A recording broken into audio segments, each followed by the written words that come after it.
Okay, Assalamualaikum warahmatullahi wabarakatuh dan selamat sejahtera.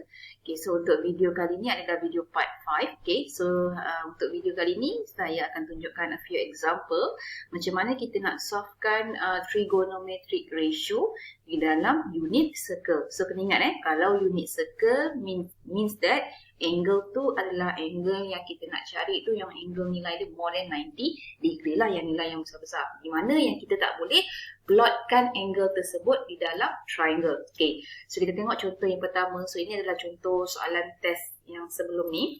Okay, so kita tengok soalan yang pertama.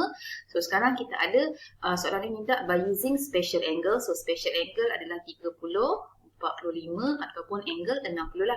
Find the exact value of each expression below.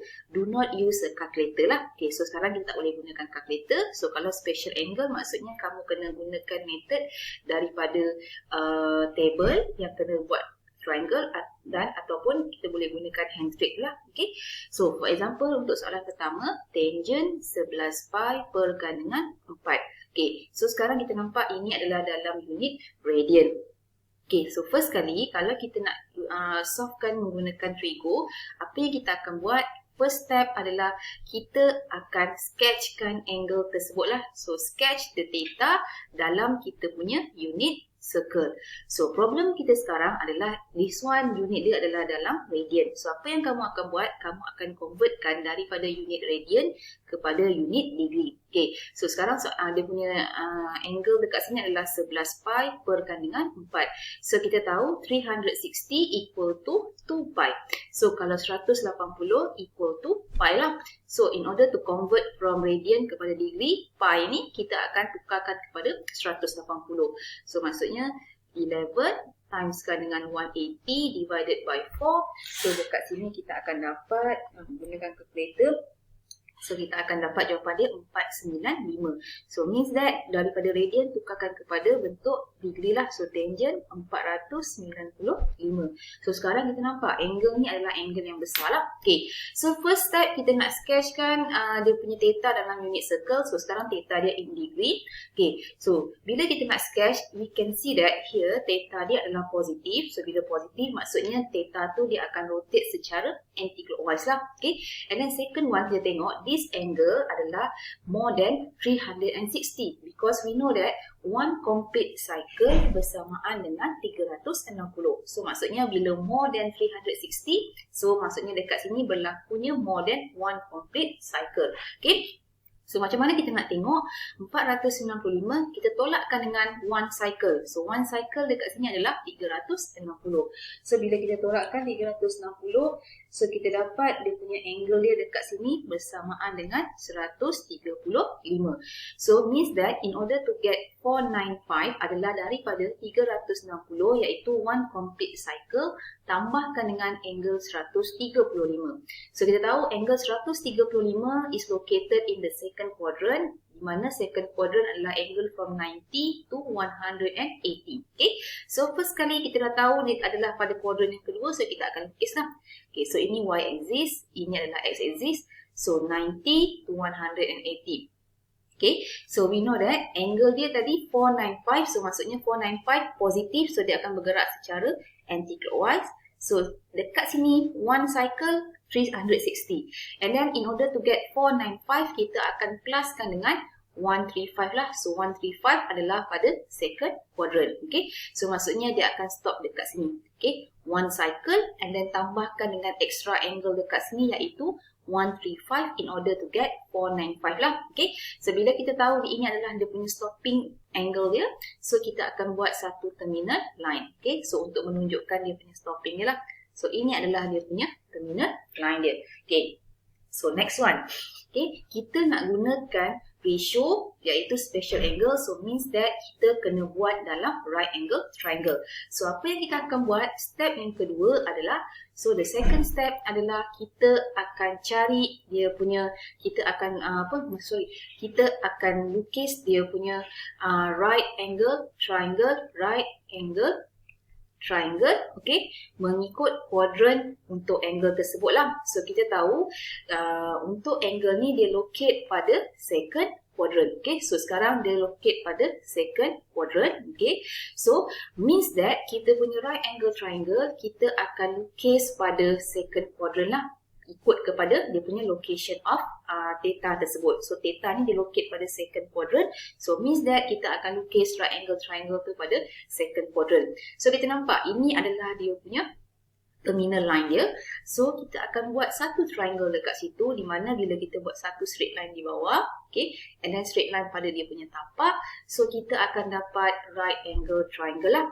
So bila kita ada right angle triangle, so step yang ketiga kita akan dapatkan dia punya reference angle. So reference angle, so what is reference angle? So reference angle adalah angle di dalam right angle triangle tersebut. Kita nak angle yang dalam ni sahaja supaya kita boleh cari tangent ratio tersebut lah. Okay, so kita nak cari dia punya reference tu, so dengan cara macam mana?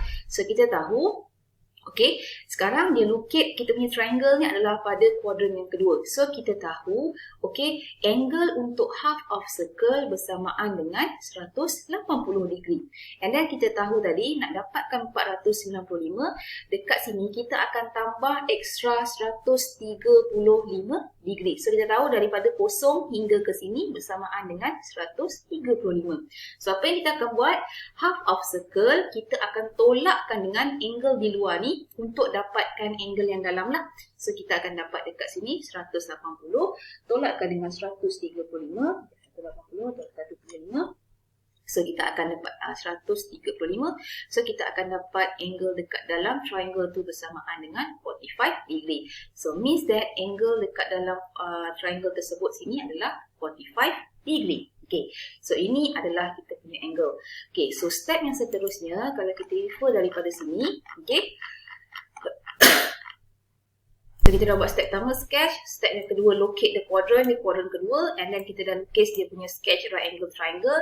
So kita dah dapatkan dia punya reference theta. So next one kita akan tengok ratio ataupun trigo yang kita nak carilah. So from our question, kita punya soalan yang kita nak adalah trigo dalam bentuk tangent. So soalan yang kita nak adalah tangent di mana angle dia, original angle adalah 495. Tapi sebab kita nak gunakan reference angle, kita akan ambil angle di dalam triangle tersebut lah. So kita tak akan gunakan angle yang sebenar. So tadi kita dah dapatkan angle di dalam triangle tu bersamaan dengan 45. So kita akan dapat tangent 45. Okay, so ini adalah step yang keempat. Kita akan gunakan ratio tu, tapi ratio angle tu kita akan gantikan daripada original angle, kita akan gantikan kepada dia punya reference angle, which is 45 lah. Okay, so step yang kelima kita akan check sama ada value ratio tu, check dia punya ratio sama ada kita akan dapat positif or negatif. Okay, so nak check ni macam mana? Kita akan tengok pada quadrant angle tersebut lah, ataupun quadrant reference angle tu. So sekarang reference angle kita locate pada second quadrant, di mana kita tahu first quadrant adalah untuk all positif, second quadrant untuk sine yang positif, third quadrant untuk tangent yang positif, and then fourth quadrant adalah untuk cos yang positif lah. So sekarang kita punya adalah pada second quadrant. So second quadrant hanya sine sahaja yang kita akan dapat positif. So means that kalau soalan tu nak dalam tangent, so maksudnya tangent kita akan dapat dalam negative value. Okay, so untuk tangent 495 bersamaan juga dengan negative tangent 45. Okay, so sekarang ini adalah special angle. So dalam special angle kita belajar, okay, so kita hanya belajar untuk sine dengan cos sahaja. Okay, tapi kita tahu kalau nak gunakan tangent, formula tangent juga bersamaan dengan sin theta bahagikan dengan cos theta untuk tangent. So maksudnya kalau tangent 45 ada negatif kan, kita juga boleh gunakan negatif sin 45 perkan dengan cos 45. Okay, so kalau kita gunakan cara jari, macam saya dah mention sebelum ni, okay, sekejap saya padam. Okay, so kalau kita gunakan cara jari, so jari 1, 2, 3, 4, 5. Okay, so kosong, 30, 45, 60, 90. So kalau yang pertama untuk sine, so sine formula dia adalah square root of fingers below. Okay, bahagikan dengan 2. So sekarang kita punya sin 45, 45 adalah jari yang ketiga. So kita imagine jari ketiga ni kita bengkokkan. So below than 45, jari yang tinggal adalah 2 lah. So kita akan dapat dekat sini square root of 2 divided by 2. So ini untuk sin. So untuk cos pula, cos theta bersamaan dengan square root of fingers above. So yang untuk cos dia adalah above, bahagikan dengan 2. So sekarang 45 adalah jari yang ketiga. So fingers above adalah 2 lah. So square root of 2 divided by 2. So kita akan masukkan sin dengan cos ni ke dalam formula ni lah. So kita akan dapat negatif sin 45 adalah square root 2 bahagi 2. So cos bila bahagi pecahan akan jadi darab lah. So darab, so bila darab dia akan bertukar 2 perkan dengan square root 2. Okay, so bila kita selesaikan dia, potong. So kita akan dapat negatif 1 jawapan dia. Okay, so kalau kamu tak percaya, kamu tekan kalkulator, tangent 495. So kita akan dapat jawapan dia sama dengan negatif 1. Okay. So dekat sini, walaupun kamu dah kira menggunakan cara handbrake ni, kamu juga boleh gunakan calculator untuk double check jawapan kamu sama tak dengan cara handbrake yang kamu dah kira tu. Okay? Jangan hanya refer kepada ni lah. Kita gunakan cara calculator untuk double check sahaja. Okay? So ini adalah contoh lah. Kalau kita nak solvekan soalan menggunakan trigonometric ratio dalam unit circle. So kamu boleh tengok untuk contoh yang kedua dan contoh yang ketiga juga untuk solvekan cara tersebut menggunakan step-step berikut. So kalau untuk soalan yang kedua ni pun samalah, cuma bezanya soalan yang kedua dia adalah negative value. So bila negative value maksudnya gambar rajah tu angle tu dia akan bergerak secara clockwise. So dia akan bergerak ikut arah jam lah. Okay? Tapi dia punya position dia masih lagi sama. Kuadran pertama, ini kuadran kedua, kuadran ketiga dan kuadran keempat lah. So maksudnya sini all positif, sini sin positif, trigo dan sini adalah cos positif. So tak kisahlah dia negatif, tapi kuadran dia still masih lagi sama juga. So kamu boleh gunakan 5 method ni untuk solvekan. So try solvekan soalan ni, tengok kamu akan dapat tak jawapan dia lah. Okay. Dan tadi yang saya tunjuk kalau so ini jadi penjawapan lah. So kamu boleh double check dengan jawapan yang kamu buat tadi sama ada kamu dapat sama ataupun tidak. So nampak macam ni. So untuk negatif convertkan, dia dalam radian, so convertkan dalam degree. So bila dalam degree, okay, step yang seterusnya kamu boleh ni lah. Okay, sketch dia punya angle tu. So sketch angle. So after sketch angle, kamu locate dia punya quadrant dia. Okay. So locate dia punya quadrant. So daripada third quadrant. So step yang ketiga, kamu kena sketch dia punya right angle triangle mengikut quadrant lah. So right angle triangle ni dia akan locate pada third quadrant. Okay. So step yang keempat, cari reference angle. So step yang kelima, tengok balik ratio yang kita nak. So maksudnya bila kita nak cosecant sama dengan 1 over sin kan. Sebab dalam trigo, kita hanya boleh cari sin, cos dengan tangent sahaja. Okay. So maksudnya kalau cosecant, kamu kena tukarkan formula yang mengandungi cos, sin ataupun tangent lah. So macam ni kita tahu cosecant adalah 1 over sin. Okay.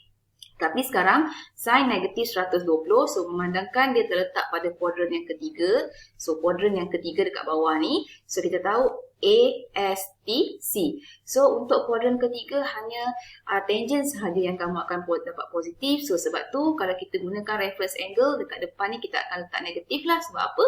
Kita punya function sekarang adalah sin. So kuadran ketiga supposedly sin kamu akan dapat negatif. Okay. So therefore kamu kena letak negatif sin dekat depan lah. Okay. So gunakan special angle, gunakan handbrake, bahagikan and then simplify, kamu akan dapat dia punya jawapan dia. Okay. So itu saja untuk video kali ini.